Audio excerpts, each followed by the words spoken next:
Ladies and gentlemen, I am really pleased to be here and leading this wonderful team. I welcome you all to this call to discuss an extremely historic moment for the Motherson Group, i.e. the implementation of the intent we announced in January 2020 on the reorganization of our business. I have with me today Vaman, Gauba, Pankaj, and Kunal, an amazing team, and please believe me, for every one of them, there are hundreds of people behind them who have done a phenomenal job. To take you through the structure of the transaction and also to answer your questions. Hope you had a chance to go through the presentation. We will quickly provide you with the key highlights, post which we can open the floor for question and answers. As you all know, Motherson Group, over the years, has established itself as a leading component manufacturer for all OEMs globally.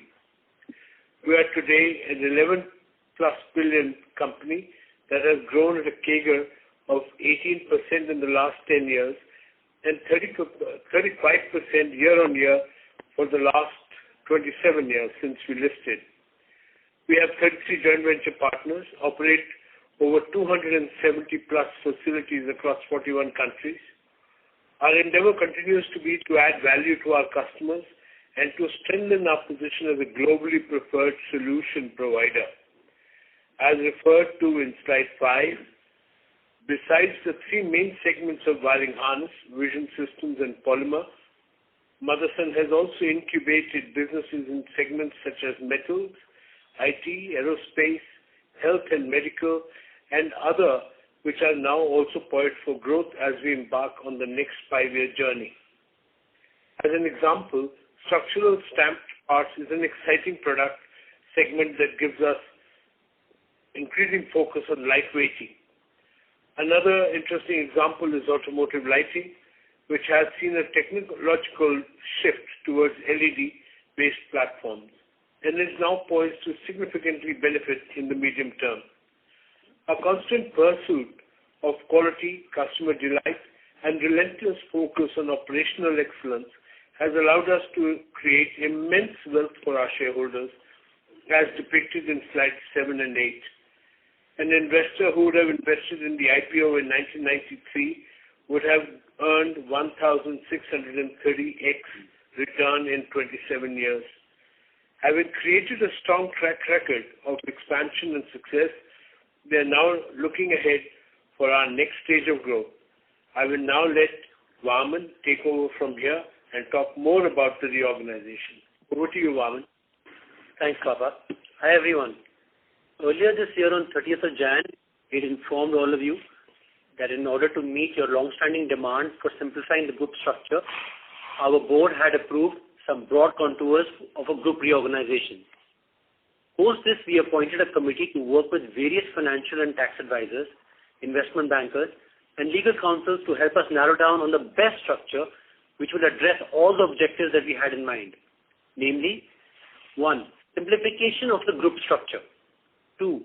Alignment of interests of all the stakeholders. And 3. Creation of a strong platform for growth. Our current group structure is represented in slide 12. As you can see on that slide, muscle is represented in the orange color and has today a portfolio of wiring harness, polymers, mirrors, and elastomers. We have achieved a leadership position globally in these segments. SMRP BV, depicted in yellow, houses MSSL's international polymer and mirror business. This is held 51% through MSSL and 49% through SAMIL, which is depicted in red and is the group holding company. In addition to holding 33.4% stake in MSSL and a 49% stake in SMRP BV, SAMIL has a 2,800 crore portfolio of many exciting auto and auto ancillary businesses. We have incubated these businesses over the last 10-20 years. These include automotive lighting, structural metal parts, shock absorbers, HVACs, information technologies, and etc. As an example, in the last 5 years, our lighting JV with Marelli has grown 4 times in revenue and 8 times in EBITDA to become a leading premium lighting supplier for the Indian passenger vehicle market. I will take your attention to Appendix 1, which has a lot more details on the SAMIL's key businesses, which we are very excited about to bring into the fold. With the proposed reorganization, we will bring together a wide array of products under one listed entity, which will lay the foundation for accelerated growth in multiple directions. We plan to achieve this objective in a 2-step process. Step 1 will be a demerger of the domestic wire harness business, which we call the DWH business, into a new public listed entity. This entity will have a mirror shareholding as is depicted in slide 13 in color pink. Thus, for every 1 share of MSSL, 1 new share of DWH will be issued. As step 2, on slide 14, we will merge SAMIL into MSSL at a share exchange ratio of 51 shares for every 10 shares of SAMIL. The exchange ratio has been recommended by independent valuers PwC and KPMG, and its fairness has also been validated by independent investment banks DSP Merrill Lynch and Axis Securities. At the end of this process, the resultant structure is as you can see on slide 15. Post the merger, MUSL will hold a 100% stake in SMRP BV along with a much widened product portfolio. MUSL will also hold a stake of 33.4% in the demerged entity DWH, which will also be listed. This will ensure that the deep linkages between both entities continue and there is minimum business disruption and the entire group gains from the synergies of shared resources and scale.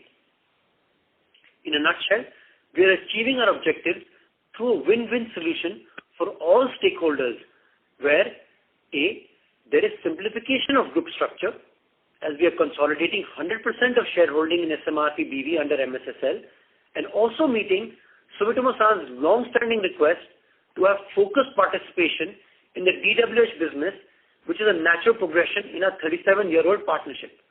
Excuse me.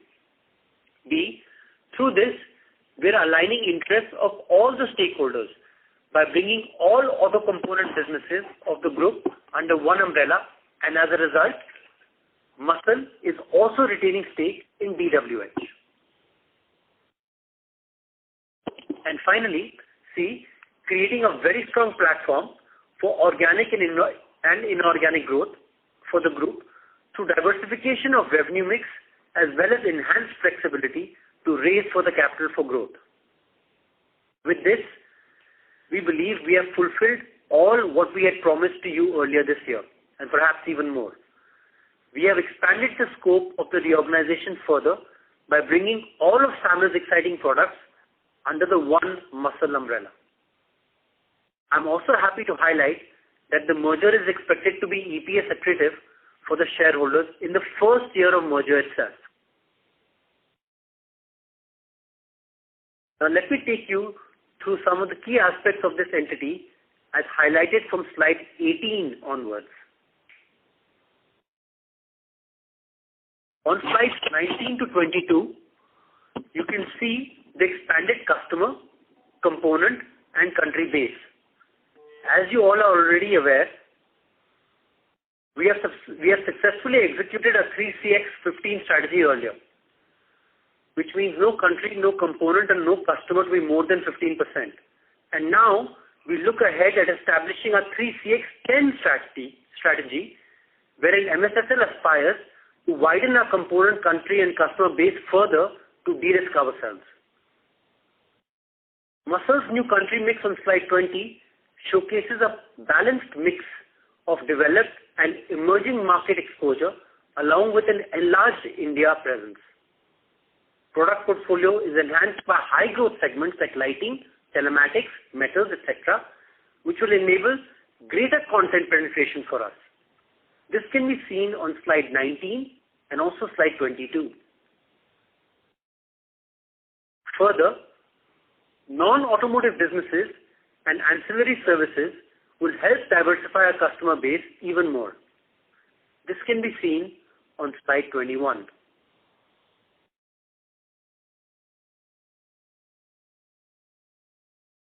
Moving on to slide 23, you can see that Motherson has always strived to grow and establish itself as a leader through organic and the inorganic route.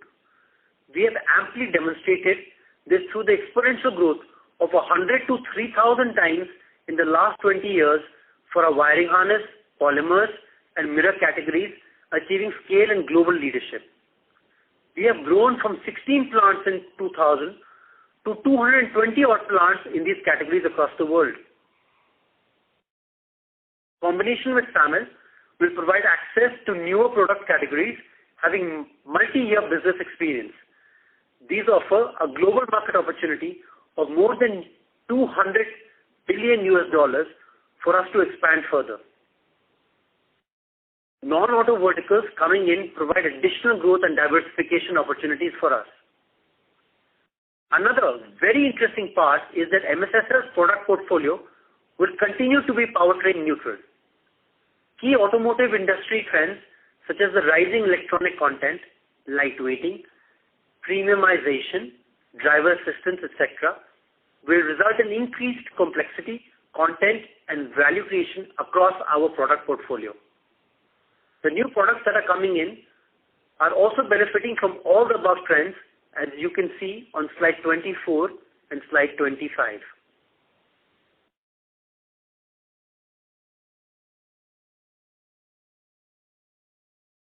Coming to slide 26, you are aware that we are one of the best examples of an extremely successful joint venture with Sumitomo San.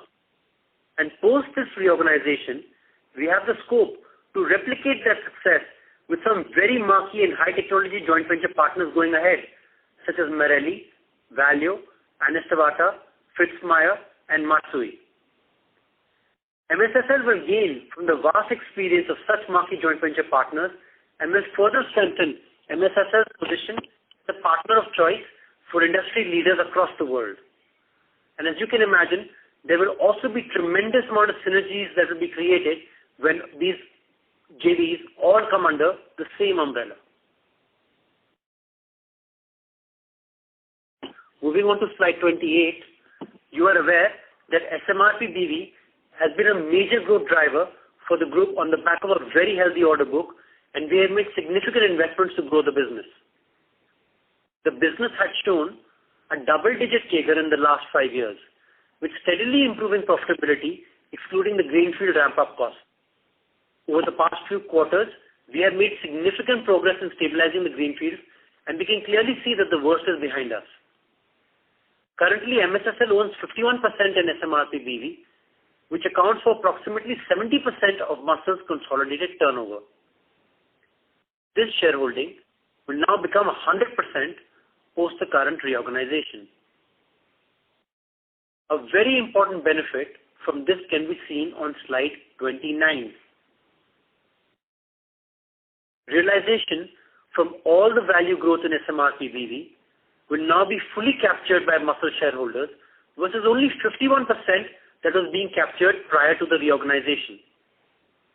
This benefit is depicted in the illustration on slide 29.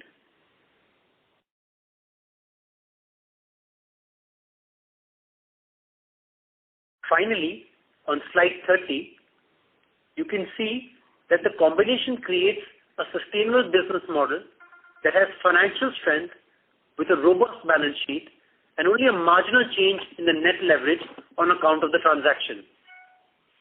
This will allow the business to capture enhanced growth as we move forward in our next 5-year plan. Now I invite Pankaj sir to present the key highlights of the domestic wiring harness business. Pankaj sir, over to you. Thank you very much, Waman sir. Ladies and gentlemen, I will be presenting slide 32 onwards up to slide 42. We started the wiring harness business in India in 1983-84. Our first wiring harness order was for Maruti, what was called as SB308 and then 800cc model. Since then, we have maintained a leadership position in the Indian market. As demonstrated in slide 33, the domestic wiring harness business has significantly outgrown the industry growth. We have grown to nearly 4x in top line in the last decade as compared to industry growth of 1.4x. This has been accomplished on account of vehicle premiumization leading to content growth between 5 to 10% every year. This trend continues even today. We now have 23 wiring harness plants strategically located close to our customers' locations as shown on slide 35. I would like to point out here that post-reorganization, supply of wiring harnesses to Hyundai and Kia will continue through our joint venture with Kyungshin called KIML, which, since it's a joint venture not involving Sumitomo-san, resides in MSSL and not the domestic wiring harness entity.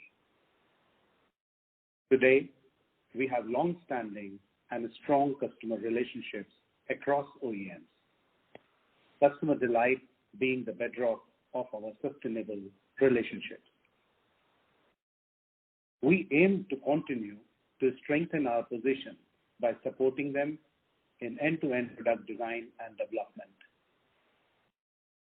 With Sumitomo-san as a promoter, we always had access to world-class technology. This will remain our competitive edge as we aim to harness the opportunities that the new upcoming trends in the auto industry offer, as demonstrated on slide 40. We have established best practices on sourcing and shared services. The benefits of this practice will continue, like in the past, on an arm's length basis as shown on slide 39. This will ensure least disruption in business and enable continuity of scale and cost benefits for both the entities. On slide 41, you can also see that this business has been a profitable business. Our EBITDA is healthy mid to late teens and is resilient to downturns. The resilience can be seen in FY20, which was impacted by slowdown and emission norm changes. Our ROCE continues to be very strong, underscoring cash generation potential of our business, while we invest in high technology, but we have remained frugal. With this, I'd like to hand over to Mr. Sehgal for his remarks. Thank you, Pankaj. As can be clearly seen, with this we are laying the foundation and the stepping stone for a new chapter in our growth history, and we cannot be more excited about it. Once again, I would like to thank you all for being a part of this special call. The organization demonstrates our commitment towards taking actions that exceed the expectations of all our stakeholders. We truly believe that we have created a historic moment for the company and its shareholders through this reorganization. We'll be very happy to take any questions if you have any. Thank you. Thank you very much. We will now begin the question and answer session. Anyone who wishes to ask a question may press star and 1 on their touchtone telephone. If you wish to remove yourself from the question queue, you may press star and 2. Participants are requested to use handsets while asking a question. Ladies and gentlemen, we will wait for a moment while the question queue assembles. The first question is from the line of Jinesh Gandhi from Motilal Oswal Financial Services. Please go ahead. Hi, sir. Congrats on this landmark restructuring. One quick question on SAMIL. So primarily there are 3 major businesses or 2 major businesses as we see, lighting modules and metal products. What is the roadmap for those businesses, considering that unlike our other businesses in the group, primarily wiring harness or plastic parts or mirrors, where we are either number one or number two. How is our competitive positioning in these two businesses? And beyond these two businesses, which are the other businesses which you are excited about in SAMIL? Thanks for that question. There are multiple businesses in SAMIL. We've given you a couple of examples already. In the lighting side, we are one of the largest lighting manufacturers, together with our joint venture partner, Marelli. The other business as well, if you see, there are exciting businesses such as Fitzmyer, where we make the entire cabins for off-highway vehicles. We have a joint venture partner, Anistobata, that is making high technology compressors, which is again leadership position technologies that all these partners have. We've incubated these businesses over the last 10-20-year period. They're all profitable businesses. They are growing in a significant pace, and we believe with this focus on the general environment of Make in India, etc. as well, they will really be propelled and pushed for even further growth as they continue to come out with latest technology products for the Indian market. I also want to bring your attention to, for example, a joint venture where we had in the mirror segment with Schaeffnecker back in the day. This company was just under 100 crores worth of top line, but we went and did a global acquisition of Schaeffnecker's business globally.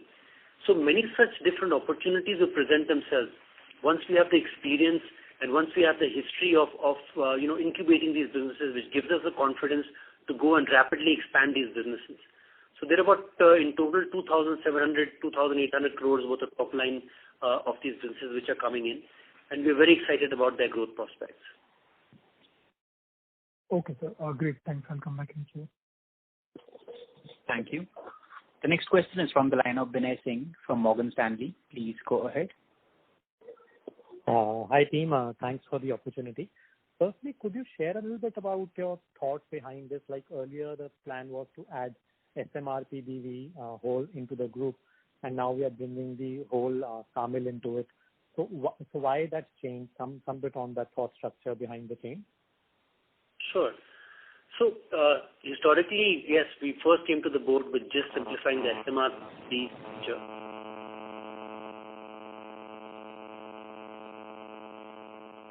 Good opportunity to bring the entire group into one, which will again achieve the three transactions, the three purposes that we want, which is simplification of the group structure, aligning interest of all the shareholders, and creating platforms for growth for all the businesses. And the reason why we want to do it now is of course because Sumitomo San only wants to focus on the domestic PASCA business, and this will allow them to keep a very sharp focus on that business and bring in the new technologies required into the DWH business. So we will have created two very strong platforms for future growth for all of our ambitions in the automotive industry and as well as the non-automotive industry, and brings it all done at one shot. So this is a reorganization that we thought fits better as we go one time and prepare ourselves for the next 5-year growth. Thanks for that. And secondly, when I look at slide number 30, in the SAMIL financials, it seems like the SAMIL EBIT has fallen by almost 70% in FY 19 to FY 20, which is much, seems like the decline is much more than what other businesses have seen. So could you tell us a little bit about why did SAMIL see such a sharp fall at EBIT level? Because I think this EBIT will be ex SMRPBV, right? Because that will come below the EBIT for them. Kunal and Gauba, can you take this one?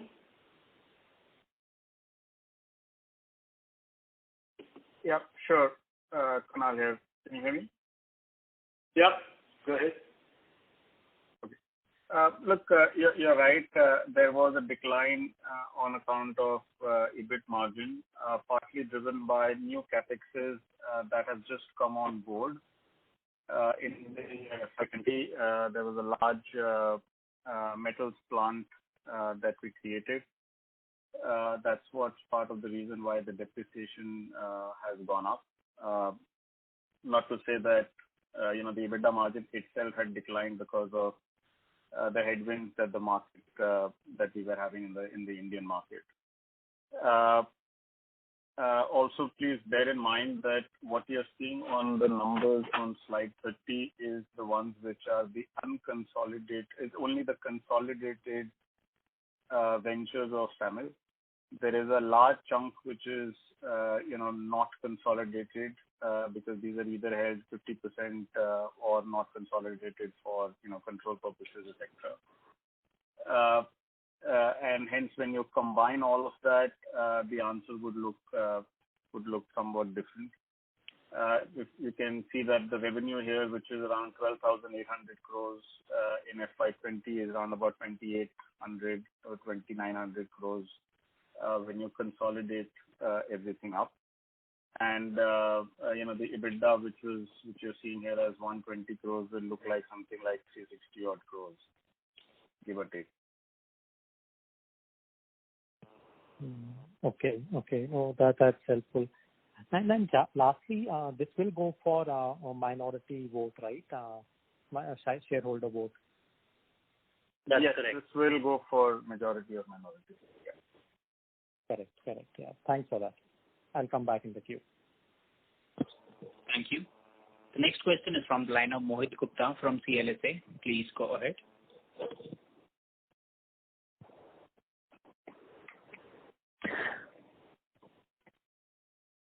Hello, can you hear me? Yes, sir. Go ahead. Yes. Hi. This is Amin from CLSA.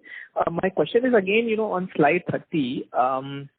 If I look at the PAT number also, the MSSL consolidated ex DWH plus SAMIL is significantly lower than the combined B plus C. So is there some intercompany profit which is leading to this thing? If you can just explain, that will be really helpful. Yeah. Yes. Gaba this side. Kunal, you are taking? No, go ahead, Gaba. Because, as you know, one of the parts which Mr. Vaman Sehgal explained that by way of this reorganization, we are also bringing in the DWH, which as a separate entity is first being demerged into part of the entire consolidated entity. And SAMIL is holding 33% of the holding into muscle. So when we look at the share of profit minority interest, profit of associates will also include the profit 33% coming from MSSL and plus 49% of SMRP BV. I mean, last year, because of the startup of the new plants, etc., that amount SMRP BV is negative, but the impact of the greenfield is shown on the other slide. In the previous year, you will see that that amount is much larger because SMRP BV did not have the startup cost that significant in that year. So therefore, when we are consolidating these entities, so the share of profit which is getting here gets eliminated in the consolidation. Kunal, anything you would like to add on this? No, that's right. And there are also dividend flows, etc., which will get knocked off as it gets consolidated. Okay. Thank you. That's helpful. And my second question was on the valuation of SAMIL, which has been done to arrive at the swap ratio. So if I look at slide 56, I think the value per share of SAMIL is at around 512 to 519. And the number of shares of SAMIL in slide 54 is around 473 million. So is the value of SAMIL around 21,000 crores? Is that calculation correct? 510 into 473, or am I getting something wrong here? I don't think you're ever wrong, right? No, I was just trying to get the valuation metric which has been used to value SAMIL. I mean, so 21,000 crores, obviously revenue, like you said, is understated for SAMIL. So just trying to get a sense of that. Look, mathematically, what you're saying is right. What you have to bear in mind that at the end of the day, it's the relative valuation that matters, right? Mm-hmm. When you think about SAMIL valuation, it will contain, 33% of muscle, it will contain DWH, and it will contain the 49% of SMRP BV. Yeah. Right, which is there on the part which you are swapping it with as well. right? So you should not view it in isolation, but view it from a relative perspective. Okay. Okay, sure. Thank you. I'll come back in the queue for more questions. Thank you. Thank you. The next question is from the line of Puneet Gulati from HSBC. Please go ahead. Good evening, and thank you for the opportunity. Just dwelling a bit more on SAMIL, if I look at the profit from associates for FY20, which is 3.6 billion, is it fair to assume that most of it would be just the percentage share from the listed entity and 49% share of SMRP BV? Sorry, are you referring to 360 or 3,600 million or? Same number exactly. Yeah. Okay. No, the 3,600 million does not contain anything to do with SMRP BV or muscle. This is non-SMRP BV, non-muscle EBITDA. So this is in relation to the JVs and no, this is the profit of associates, right? And SAMIL would be incorporating 33% profit from mothers and listed entity and 49% from SMRP BV. No, are you referring to slide 46? No, slide 30. Sorry. Okay, and in 30, what are you referring to? Sorry, profit of associates, which is FY20 SAMIL 3603.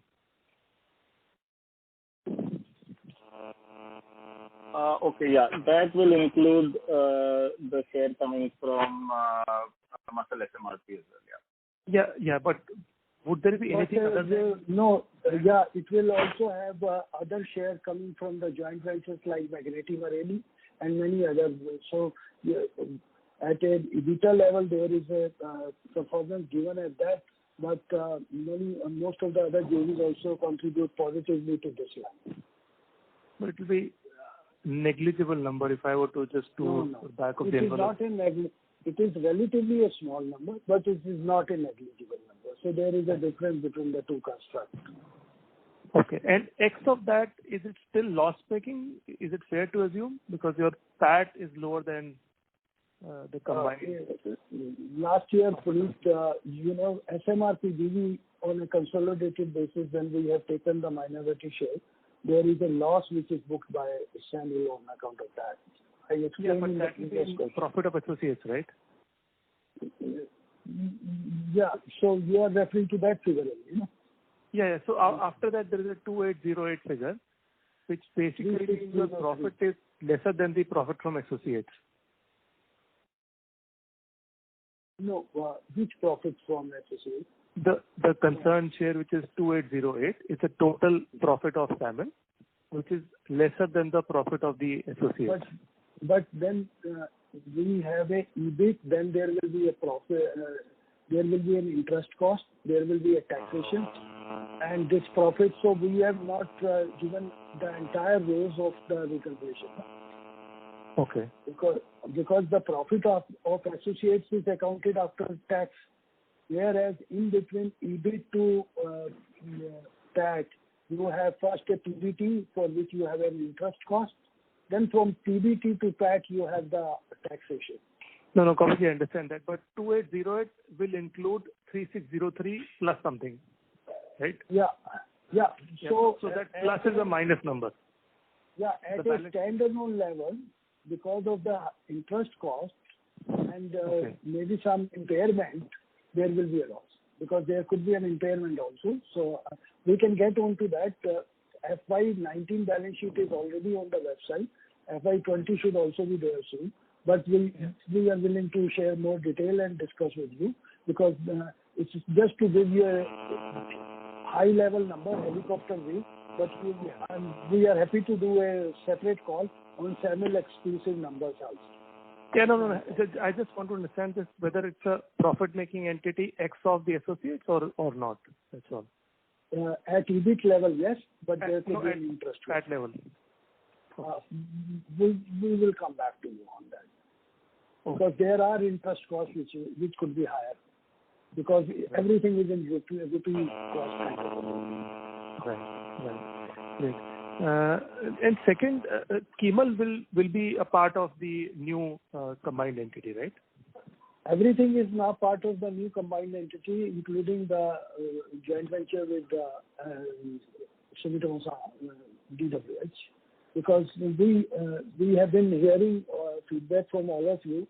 We will have something here, something there. So as Raman San explained in the previous session, so we have created a entity which will encompass entire group, including DWH. So in India, we will have two joint ventures, one for DWH with Sumitomo, which is a public listed company, another joint venture which is 50-50 Kimal. So on the wiring harness side, this is how the India map will be covered. Okay, great. My last question is on the leadership. Of course, Saigal Saab and Norman and you would be there. How would the leadership be structured between the two entities?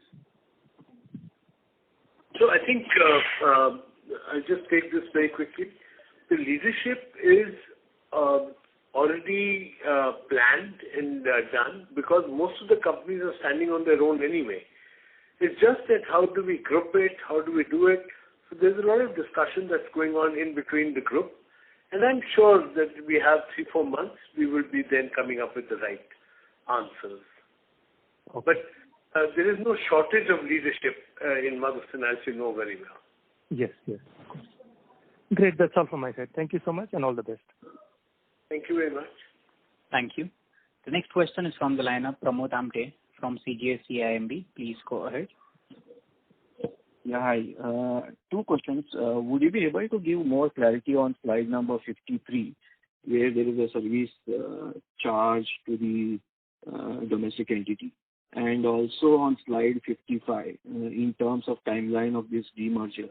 In the sense, it seems to be a pretty long one, and what is taking so much time?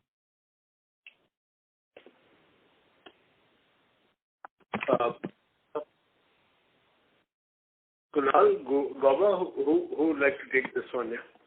I will take on. Which slide you are referring to? Sorry, I am moving 53 and 55. 3 and then... Yeah. 53 and 55, yes. I think what is important is wiring harness is coming from an integral part of the group. In fact, as Pankaj explained, the foundation of the business has been the wiring harness. We started in 1983. And therefore, what is being now done is we are creating a separate listed entity. At the same time, there are certain group benefits which must be continue to be available in terms of enhancing the performance. And this is how you have seen the impact of all this in PKC or other wiring harness and businesses what we have promoted. Apart from what I'm focusing on the wiring harness side at the moment. So the leadership of the new entity will continue to get support as well as continue to get the whatever guidance or in terms of enhancing the performance. So therefore, there is a management fee charge which is being put, and this is the standard practice what we have, and it is very important because at the end there is a cost structure which is to be supported, and you people know how many questions I try to answer when you talk to me on the standalone employee costs, etc. So therefore, the fee which is being proposed to take care of that, and this will run similar to the amount what is a royalty or a technical know-how fee for a continuous support being paid to Sumitomo. Sir, any benchmarks? Why 5.5% of sales? Why it wouldn't have been part of profit or dividends? Yeah. First of all, 5.5 is not the management fee. This includes the shared services and the other cost also, including the travel cost and all that. Because today, what is happening is when we are taking out DWH into a separate legal entity, the threshold becomes much lower. So whatever the group support comes from the mine, for example, or MATA or those, they will become a related party transaction as far as DWH is concerned. So when we talk about the quantum of 5, 9.5 or 5.5, which is there, whatever, is constituting a whole set of services. So the amount of management services fee is definitely benchmark, and in fact it is benchmark for our overseas entities also. So it's much lower. And you have the royalty amount appearing as a separate line item in all our balance sheets, and you will see that more transparently. Thanks for the detailed explanation. And for slide 55, in terms of demerger trendline, which seems to be stressing all the way for 1 year, if I'm not wrong. So would you be able to help us understand that? Until that time, what will happen to the existing shares? Yeah, Kunal, can you help me on that? Yeah. So, look, there is nothing unique that is happening in here. Unfortunately, there is a lot of stuff that NCLT has to do. So what's been recommended to us by our advisors seems to suggest that there is a delay in terms of the time that it will take to take all this through from the respective approvals. There will be the SEBI approval, stock exchange approval, NCLT approval, lender approvals, majority or minority shareholder approvals, and so on and so forth. So just given the time horizon, just given the fact of the COVID-related issues that exist in terms of travel and related a lack of ability to move things quickly, this is what's been suggested as the more likely time frame that it will take to get it done. You may also want to. Sorry, go ahead. And I was only saying you may also want to note that the appointed date for the demerger will be 1st April 21. From which point is where the businesses would be separated, assuming we finally get the necessary approvals for it, right? Which was also taken keeping in mind the timelines and also keeping in mind from an operational accounting perspective, it's just easier to start it off on a fresh financial year. And till that time, the existing shares will trade as it is, or how does it function? Yes, that's right. It trades as it is. Okay. Thanks and all the best. Thank you. The next question is from the line of Pratik Podar from Nippon India. Please go ahead.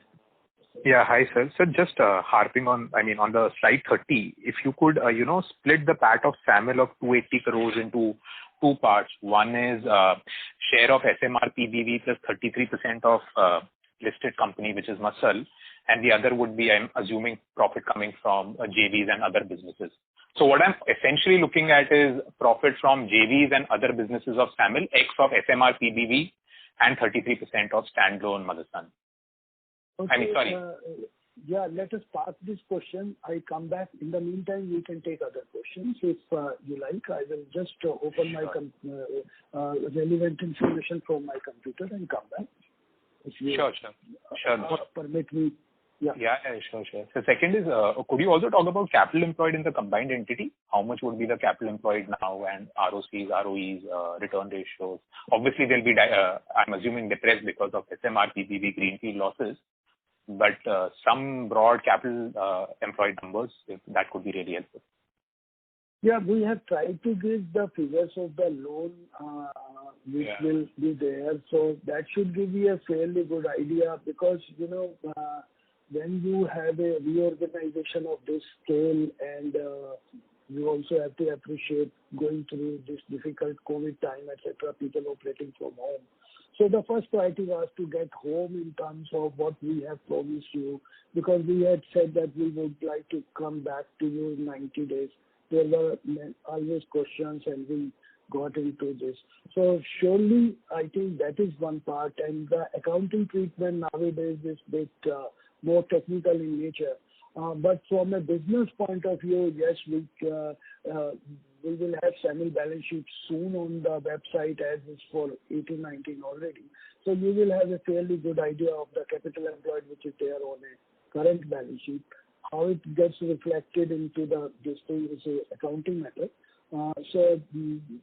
What is more important is when we are going through this, you have the net debt figure which does not in any way goes significantly up.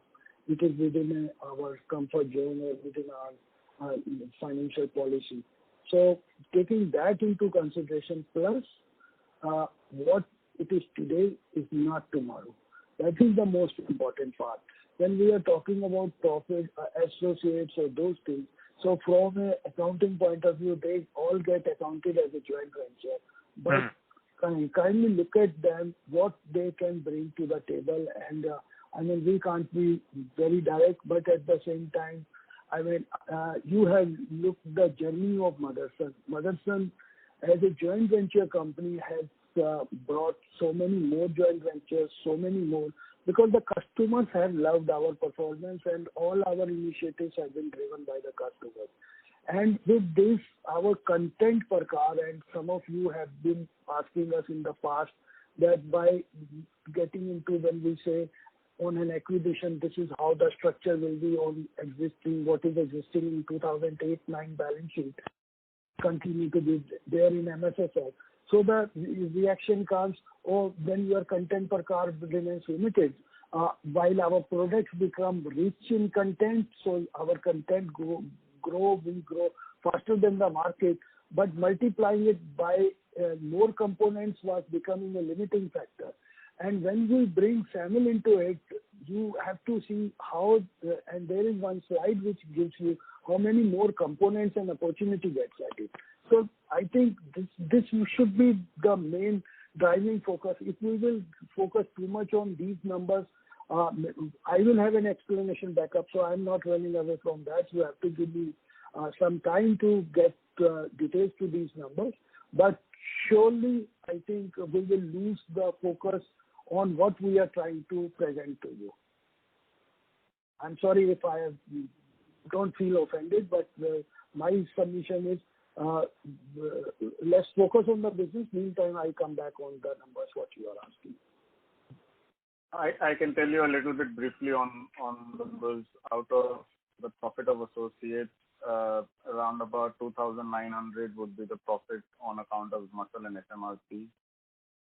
And from the FY19 basis, this number would be something like 7,400 odd.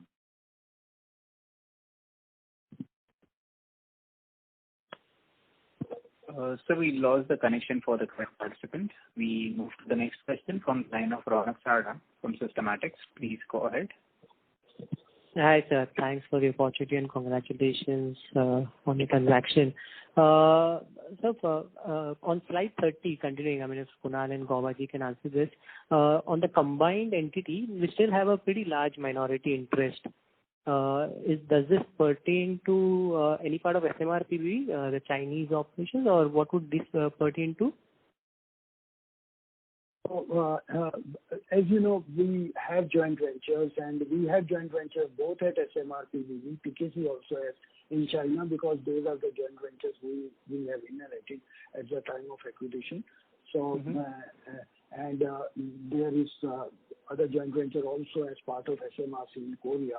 So there are multiple of joint ventures, and our philosophy has been to do either by a joint venture or by ourselves, and then go for acquisition. So in our numbers, you will have all the three pillars appearing: inorganic, organic, joint ventures. Yes, you are right on that. Okay.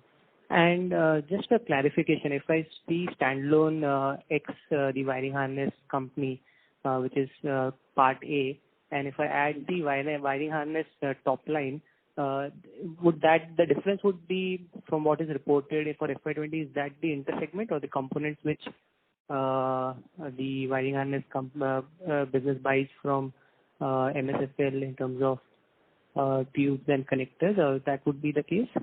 So that's a pretty substantial amount, almost 1,200. Yeah, absolutely. I mean that because not just the connectors or many wires and many other parts also.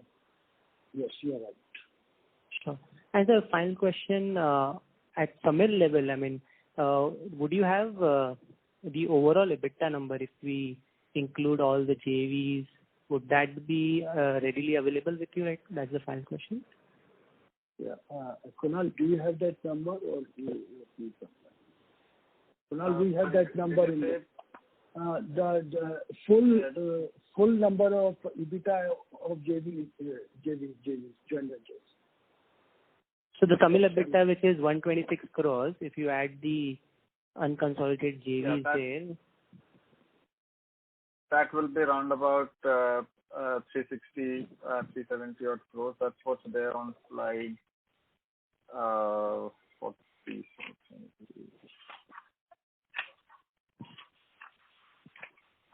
Sorry, that's on slide. Yeah, that's on slide 46. Oh, the 360 crores. Yeah, the 360 crores is only in reference to, sorry, just to be clear, the 360 crores is in reference to all the JVs and operating subsidiaries. This actually does not take into account the management charges, etc. that exist. Okay.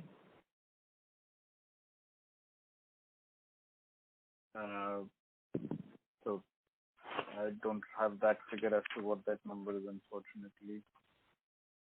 But we could add another 10 to 15 crores to that. Okay.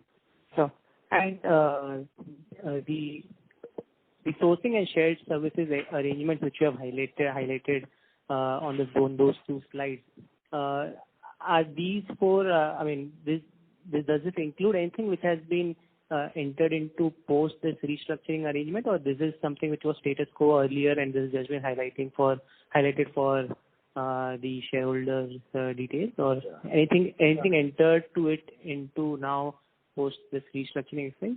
No, they have been there for many years. Sure. So this continues as such. I mean, don't hold me responsible if we... No, hear me out, Phil. Yeah. If we have 20 more parts which are getting localized in the last 6 months and 20 more getting localized in the next 6 months. So, I mean, we do a lot of localization, as you know.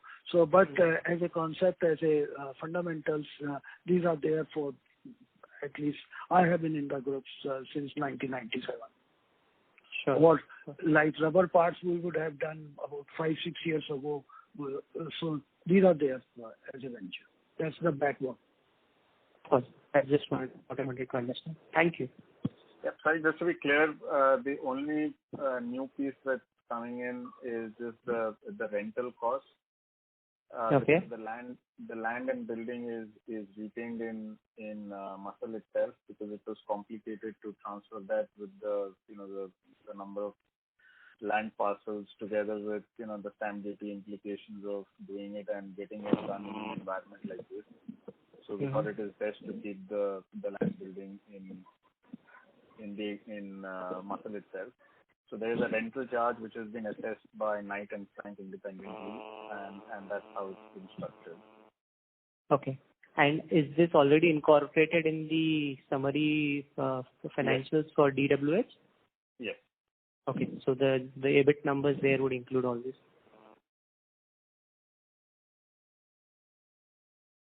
Okay. Yeah. Thank you. Thank you. The next question is from the line of Jiten Doshi from Enam Asset Management. Please go ahead. Shan Saab, congratulations to you and your team for a wonderful restructuring that was long overdue. And I think this is a part to creating further value. I have just two questions. One is that, does SWS have a right to increase its shareholding in DWH as they go forward? So I think for the next 2 years or so, there's going to be no change, because it will take about a year to do this. And then there is, for 1 year, there is a clear understanding that we will not be selling or buying shares.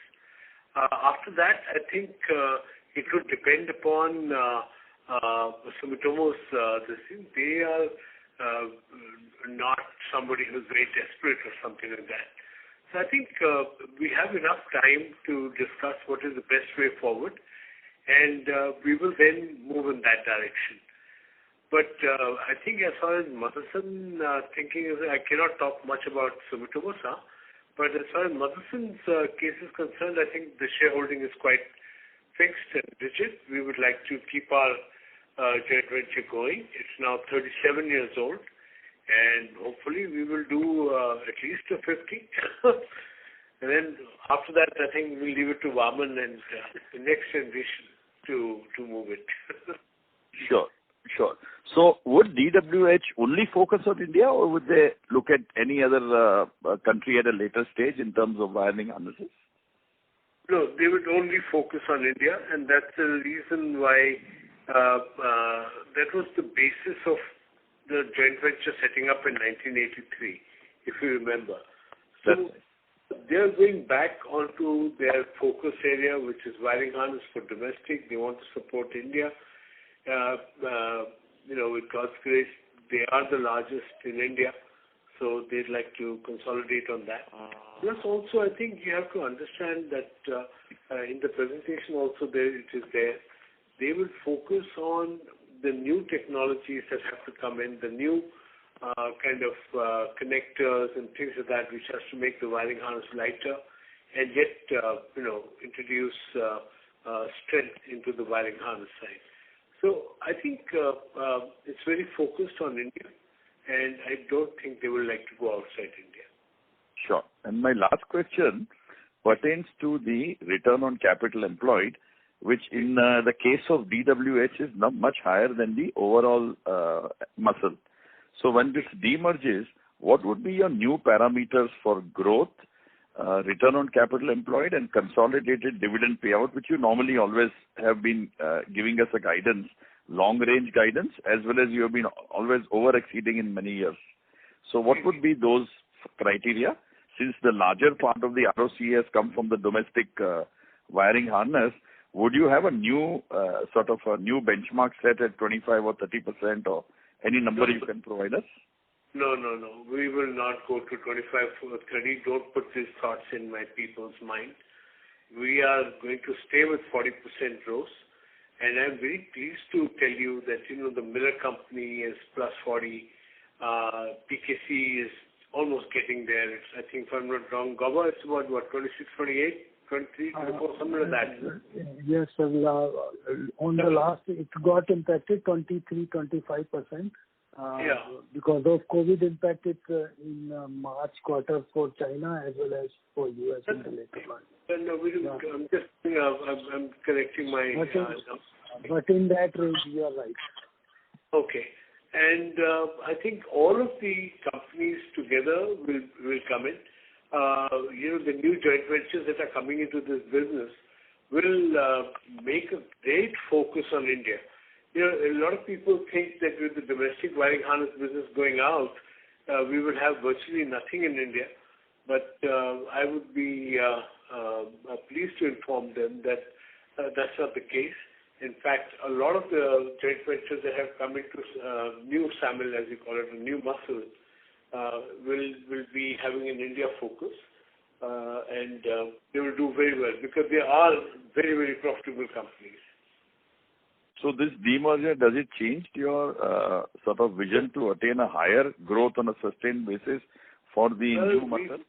Why completely, I keep telling it, top line vanity, bottom line sanity, cash and bank reality. You've seen our results. The team has done a phenomenal job, isn't it, in the last results that we've just announced. The amount of cash that they have built in made the company very, very strong. So our focus will remain at 40%. We will now, dividend policy will remain 40%. We have given the highest dividend in March of 49%.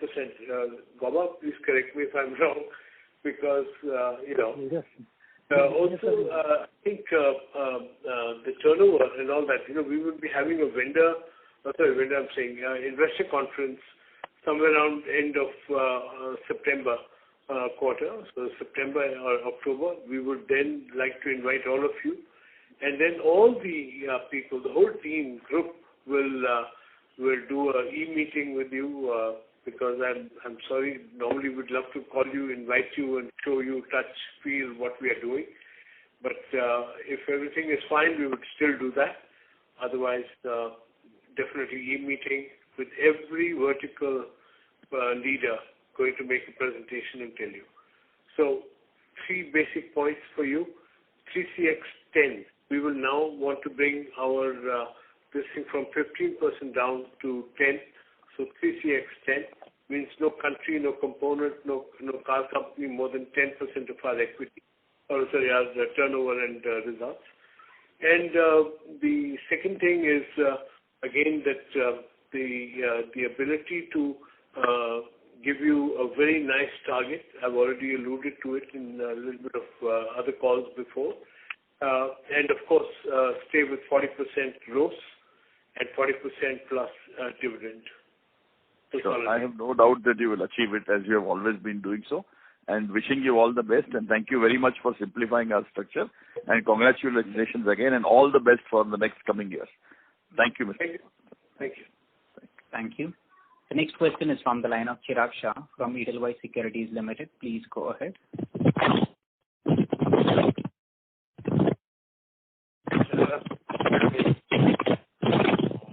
Mr. Shah, there's some we lost the connection for Mr. Shah. We move to the next question from the line of Akshat from Nippon India Mutual Fund. Please go ahead.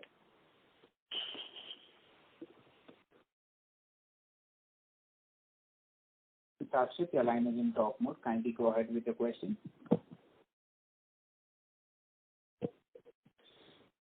Hello.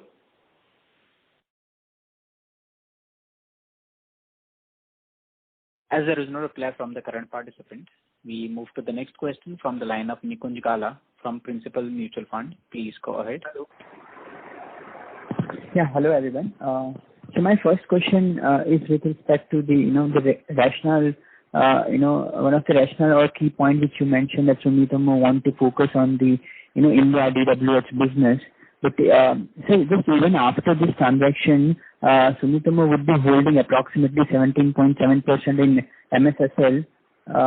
And so any point or any comment which you can give on that? Like we said, we have a agreement that at least for 2 years and 1 year after listing, the shareholding both partners will maintain. Of course, after that, Sumitomo-san is free to do what they like, but we will be discussing with them during that time. And their focus is the DWH business. They've supported and they have invested every time we have done any private placement or anything like that. So we understand that at some point in their life they will exit that, but we will manage it and it will be in a stable manner. And we will, again, like we said, that there is at least 2 year period before any of that happens. Okay, sure. Thanks for that. And my second question is with respect to SAMIL's valuation. If I just see as an independent entity, if I just want to see the SAMIL's profitability versus approximately 24,000 crores of value which you have given to SAMIL. So can you just help us with what kind of valuation methodology you have used for, or any assumptions built in for future to arrive at 24,000 crore valuation for SAMIL? I think Kunal, you'll have to take this. Yeah. You don't.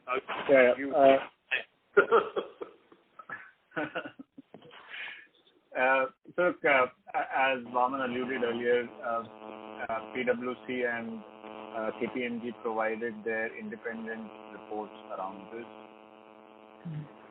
I again want to reiterate before I tell you about the procedure that this is a relative valuation, so please bear that in perspective. They adopted methodologies, which range from your DCF to income multiples to trading multiples and so on and so forth, net book value, asset value, etc., etc. So I guess they triangulated through number of different ways. So did, I guess, the fairness opinion providers, which is Bank of America, Axis Bank, as well as Kotak for SAMIL board. So they also went through a similar process in some fashion to reach to these conclusions.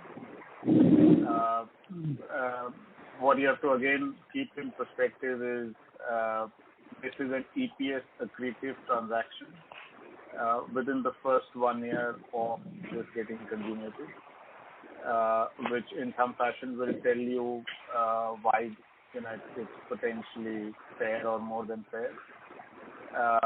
Also, as I alluded, it's a relative valuation, so please bear in mind that a large chunk of SAMIL valuation is coming indirectly from muscle itself, whether it is on account of the 33% they hold in muscle, whether it's on account of the 49% in DV, or now the demerged DWH as well, which will be part of muscle style and now will be 33% owned by the new muscle.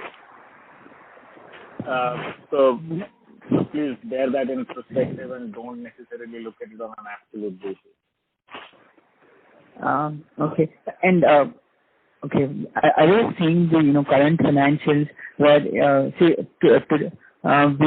FY19. If I say just say FY20 would be more of a not a normal year, and if I just see FY19, if I take that earnings, I just unable to understand how it would be first year EPS accretive from that perspective, because our Motherson would be trading at 20x multiple on a earnings rise, and what we are valuing is that on an FY19 would be more like 30x. So I was just not able to understand how it would be a EPS equity for the first year. So look, again, I guess it's a complicated thing to explain on a call, so we can do this separately. And okay. Yeah, sure. How FY20, for example, also can be done.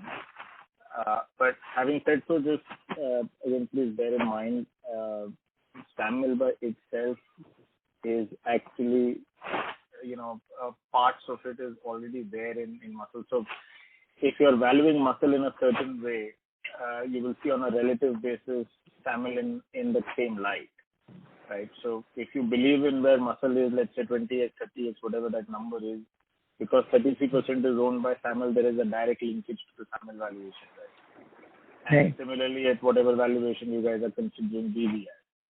So, the delta difference between all those parts which are already there in the public domain and the incremental part is really insignificant. So if you think MSSL is going to grow much faster than, the dilution that we're talking about, that's how it will be EPS accretive. Okay. Yeah, sure. Okay. Thank you. Thanks for your time, sir. Yeah. Thank you. The next question is from from Nomura. Please go ahead. Hello. Hi, sir. Sir, I wanted to check if you can give some color on SAMIL, because there's a big difference in performance between FY19 and FY20. So some thoughts on if there were any items or reasons for a weak performance, and how should we look at FY21 or 22 for SAMIL? So I'm sure Kunal and Gauba will. Yeah, Kapil, I think the swing is coming from SMRP BV. So as if we will look at say 33% muscle share, which was 5,234 million in 1890, is down to 3,919, and SMRP BV had a profit of 2,244, and last year in 20 it is 939 loss, because this is after accounting for all the startup the loss at Greenfield. Okay. And for the EBITDA performance of SAMIL, any color sir over there? That I will. Yeah, so I'll come on to that. So one, I'll direct you to slide 29, which will tell you how SMRP BV's performance has moved between the last 5 years, and obviously the pain of the Greenfield ramp-up costs are being seen in the profit piece, which also we have negated and shown you, had it been not there, what would have been the impact on the profits, right? Now, needless to say, but obviously as we move forward, and as Vaman alluded earlier in his comments as well, that we are looking at a significant ramp up on the, let's say the turnaround of the greenfield facilities that we have in the ensuing years and continuing going forward. So you can see the delta gains that are likely to come through if those becomes reality, right? Which we are at least very, very confident of. So that's what 29 is going to tell you. If you think from SAMIL's own portfolio perspective, between 18 and 19, obviously it's got hit on account of some of the headwinds that existed, the CV market, etc., which is where some of our exposure on the metal side there was hit as well.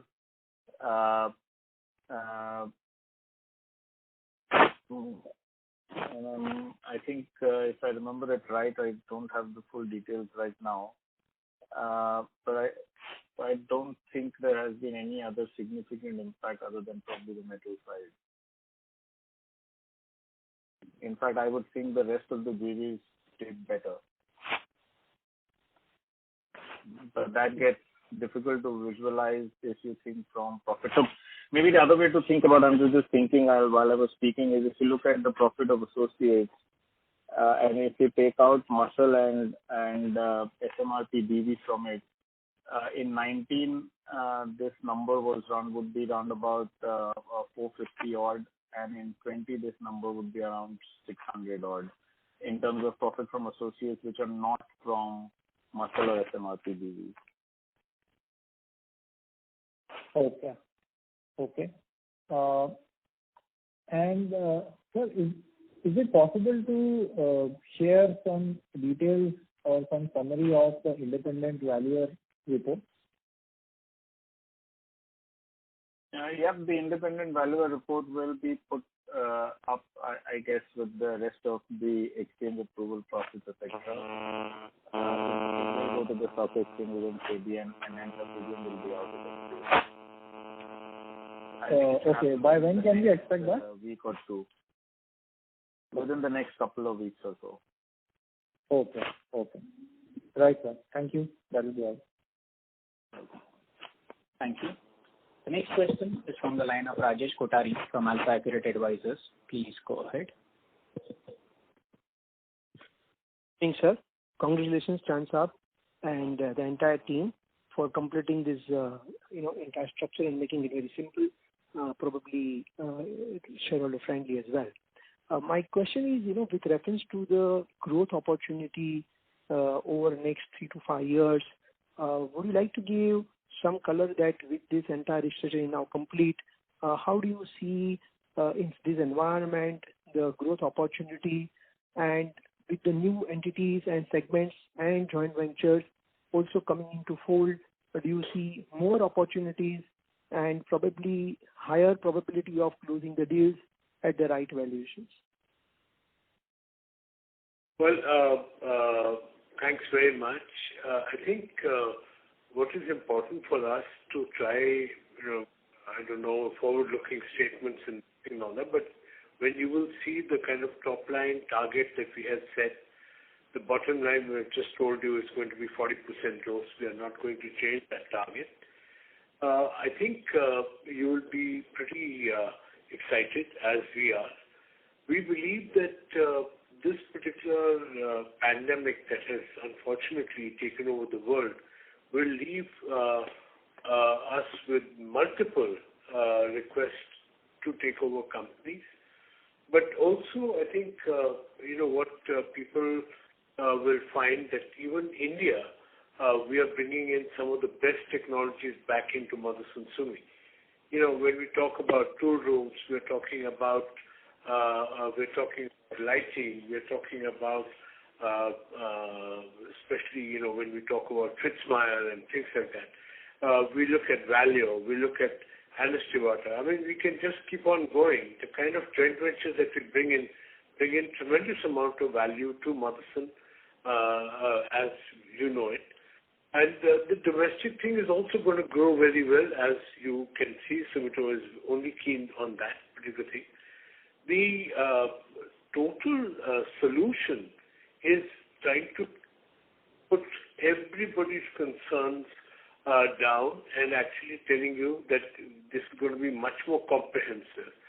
Up till now, we have a SEI CMMI level 5 software company that was outside this whole particular thing. We brought the software company also into this particular thing so that you have about 2,000 plus people which are going to really support this company globally. I think if you go through the entire gamut that we are trying to put together, and I think we are trying to give you a very solid company which can take care of not only itself but also develop very, very strong this thing in the world. Yes, we will have multiple chances to acquire companies. We would not, the June thing has already passed, so I can't make any decision. Otherwise, Gauba and everybody will tell me, Mr. Sehgal, you can't. So I'm not going to speak about it. But I'm just saying that you will see that the teams have done a phenomenal job.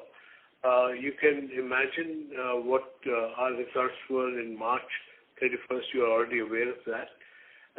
So I think that get up and go is a very strong thing in Motherson just now. Vaman, you wanted to add? Yeah, I just want to bring your attention also to the new industries that we're coming in.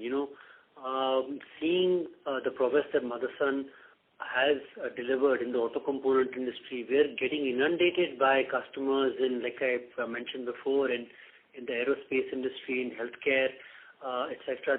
They are really asking us to go after more opportunities, and really bringing this all together, one platform will give us much better access to capital markets, much faster ability to go after some of these acquisition opportunities, which will really propel some of these divisions itself into multi-billion-dollar verticals. So setting a target of 35 billion plus, or whatever number we finally come and decide to tell you, but it will be somewhere around that region. We need to have one platform that is agile, that's able to react very quickly and has the public attention to be able to go and do deals that will again propel the growth that we've been able to showcase. And if you see all the joint ventures, the majority of them have grown tremendously. If you look at the appendix slides, you will see that they've grown not only in top line but in bottom line. And there is going to be more opportunities that's going to come together with our joint venture partners, for us independently, and for all these verticals to grow. So bringing them all under one umbrella will give us a flexibility, will allow some of these joint ventures to piggyback on each other's resources, not having to spend a tremendous amount of capex to go after businesses, because we already have the presence in so many countries, so many customers, cross-selling. I mean, to really hit that sort of a target that we're imagining for 2025, we really need the flexibility and nimbleness to go after this. And it can't happen if we are in two separate entities and having two all of that. Everything has to be under one umbrella. Hey, Vaman, I think you got a very, very important point that you're trying to put forward to these guys, that the ability of how Motherson became global.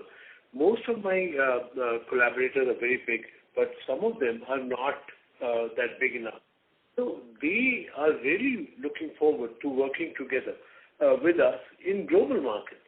So I think it's a joint cross-selling, globally cross-selling, and as well cross-pollinating each of the companies in this in all over the world. You have 272 facilities. That is at least 27,000 opportunities for you. That's the way we look at it. Sure. Great, sir. Wish you all the best. Thank you very much. Thanks, Rajesh. Thank you. The next question is from the line of Nalin Gadiwala from Tata AIA Life Insurance. Please go ahead. Yeah, at the outset, congratulations to the entire team. I just wanted to understand the numbers better. So question for Gauba-ji.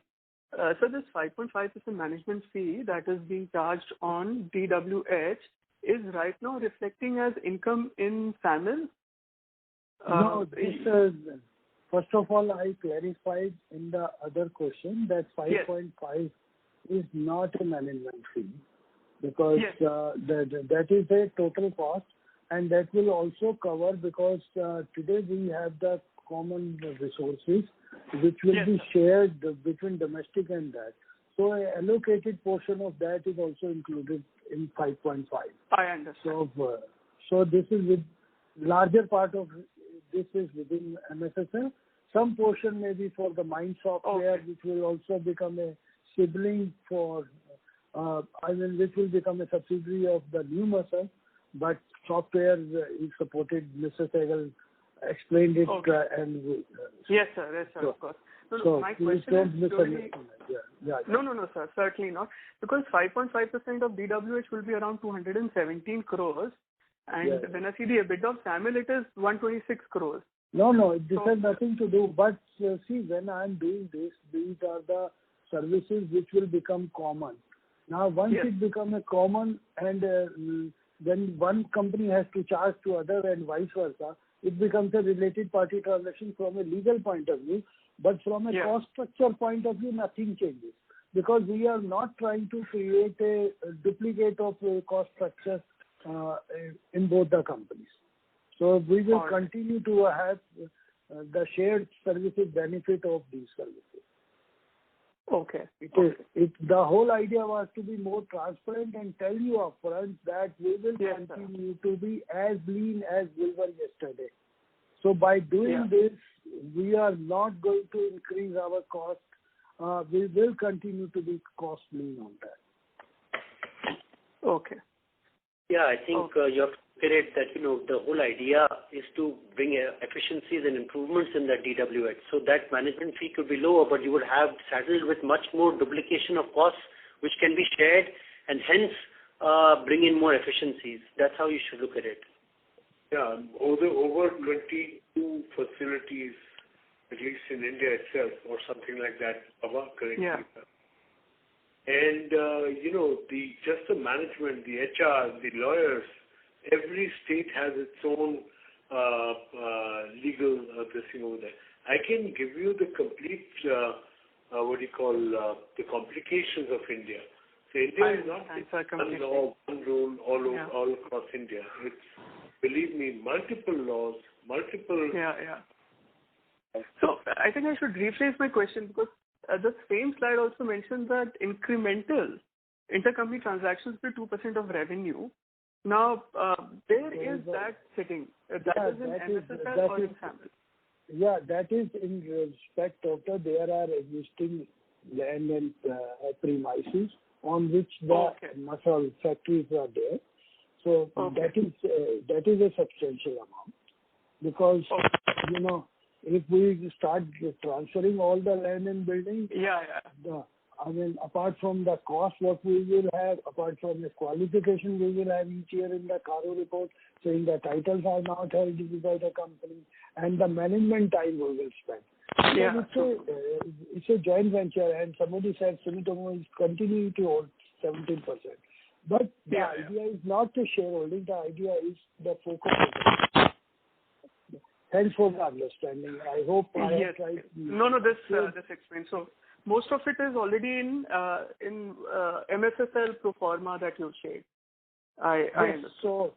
So we have given complete explanation of how we have carried out to prepare those pro forma accounts. Yeah.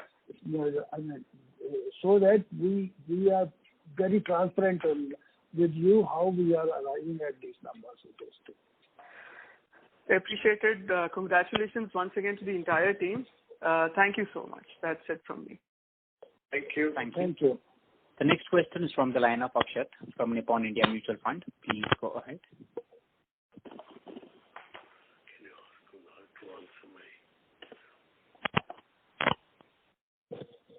Mr. Akshat, your line is in talk mode. Kindly go ahead with your question.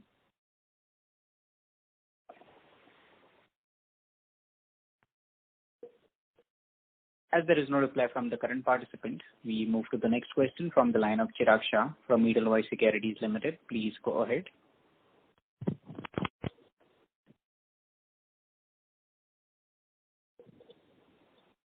Mr. Chirag, your line is in talk mode. Kindly go ahead with your question.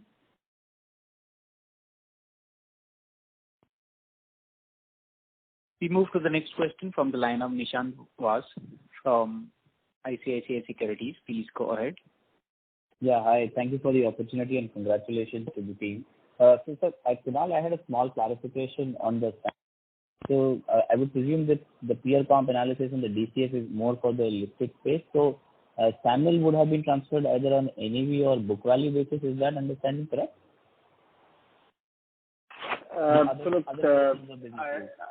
I don't want to comment on how the professionals have done it, but I am presuming they would have looked at a combination of all the different parameters for all the different businesses. What they finally applied in what business, whether they applied NAV on one or multiples on one or whatever, I think it is left best to them. Difficult for me to really say which one they've done. But as I've always referred, please view this from a relative perspective.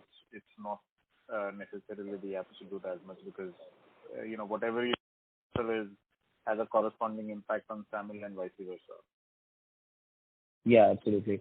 Second small data clarification, if possible, sir. You talked about the ROCE of DWH. Could you shed some light on the MSSL standalone next DWH ROCE?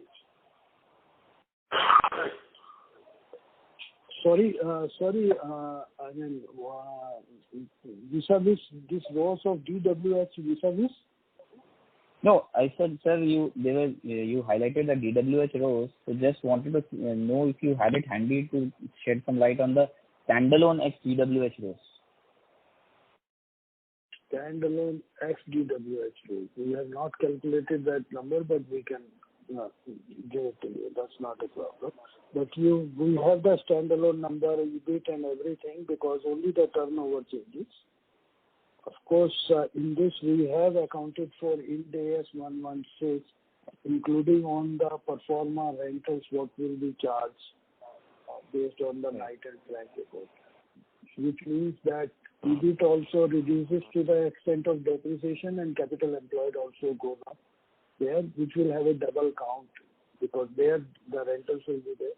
We can work that out. I think from the balance sheet as well as I can share that. That's not. Sure. Sir, and just a question on the obviously the consolidated portfolio has become extremely attractive and quite large. So just could you shed some light, either Chantab or Vaman, in terms of let's say future M&A out of India, because obviously we can see you doing joint ventures in some of these attractive component segments which have high value additive scale both globally and India. But would these also signify that you would probably go out on these businesses from an M&A standpoint globally as well? Specifically say lighting per se or shock absorbers, whichever you might want to shed some light on. Yeah, of course. I think together with our joint venture partners and depending on the opportunity that comes, Motherson is looking to have global ambitions on these businesses. Of course, in some places we have to go together with our joint venture partners. But the new industries that I bring your attention on, those ones we are free. We do have global ambitions on all of them. And we already have a lot of opportunities on the table to make those businesses quite meaningful size. We told you in the last couple of years, that we are already building the teams, we're seeding these businesses, and in the last 2-3 years, we really have now got some experience into this business. We've also broken in, we've got some customers, we've got some orders, and we now expect these to really ramp up and go exponential as we create one platform for their future growth. Yes, definitely, and I'm sure this is going to propel more growth. Thank you so much. Thank you. Thank you. The next question is from the line of Prashant Kothari from Pictet. Please go ahead. Yes, sir. So first question from the standalone ex-DWH business. This did pretty well in FY20. So it seems that the standalone business was dragged down by the wiring harness business only. Can you just explain why this business was so resilient in FY20? Yeah, Pankaj, you would like to take? No, I should, because it is the domestic market which had the most negative impact. The market went down by 28%, while our turnover did not go down, but at the same time had an impact because as we were discussing in the past, we did set up few new facilities which were not utilized during this period as such.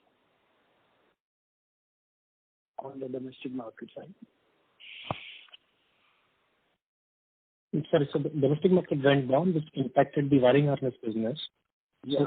So, why the other businesses did well? Yeah, other businesses did well because the new investments were made more in the wiring harness side. Okay. And the PAT number that we see for standalone ex-DWH is higher than the EBIT you had in FY20. How did that happen? Is there some other income which is in between there? Sorry, when we are doing the rentals, I mean, if you are talking about the pro forma accounts being presented here, the accounting of the pro forma basis rentals, it gets into the lessee books based on 116, where you take it to depreciation and interest, whereas in the books of lessor it remains as another income. Sorry, my question is the EBIT in FY20 was about 458 crores, and the profit was 594 crores. It was higher. So, which means that between EBIT and profit, there were some positive line items, despite whatever tax that has been paid. So, just trying to understand how this. Yeah, that is a dividend income from the overseas subsidiary. Sorry. Okay. Because in the quarter 4, we had a dividend income as well as in quarter 2.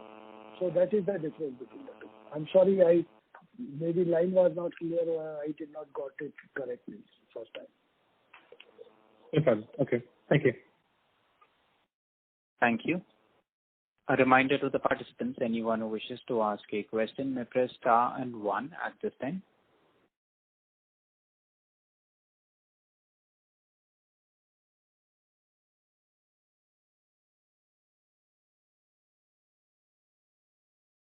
As there are no further questions, I now hand the conference over to Mr. V.C. Sehgal for closing comments. Thank you, and over to you, sir.